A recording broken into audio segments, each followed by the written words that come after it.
అరే, మీలో ఎంతమంది ఐఫోన్ వాడుతున్నారో లేదా మీ ఐఫోన్ వాడే ఫ్రెండ్కి ఈ రీల్ని మాత్రం షేర్ చేయండి.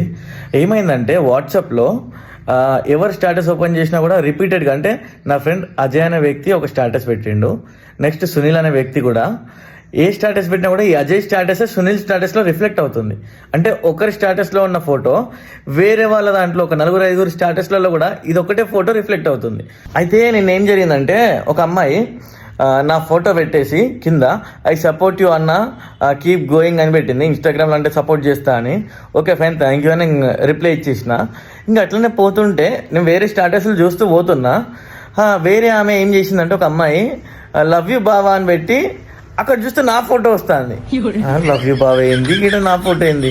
యాక్చువల్గా ఆమె నాకు జస్ట్ స్ట్రేంజర్, బయట పరిచయం ఆమె. లవ్ యూ బావా అని ఉంది, నా ఫోటో ఉంది. అరే ఈమెంది ఇట్లేంది అని నాకు పిచ్చి అయింది మొత్తం. అంటే ఒక 2-3 గంటలు నేను అదే ఆలోచించుకుంటున్నా, ఆమె ఎందుకు అట్లా పెట్టింది, అసలు అందరికీ పెట్టిందా నా ఒక్కనికే పెట్టిందా, ఇట్లా ఆలోచిస్తూనే ఉన్నా.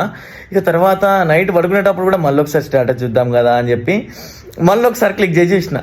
అప్పుడు ఆమె వాళ్ళ కాబోయే హస్బెండ్తో దిగిన ఫోటో పెట్టింది, లవ్ యూ బావా అని. ఈ వాట్సాప్ గ్లిచ్ వల్ల నేను కన్ఫ్యూజ్ అయినా, పుసుక్కన ఆమె నన్ను లవ్ యూ బావా అంటుంది ఏంది అని. మీలో ఎంతమందికి ఇట్లా జరిగిందో కామెంట్ చేయండి. అండ్ మీ బ్యాచ్లో ఐఫోన్ వాడే ప్రతి ఒక్కరికి కూడా ఈ రీల్ అయితే షేర్ చేయండి.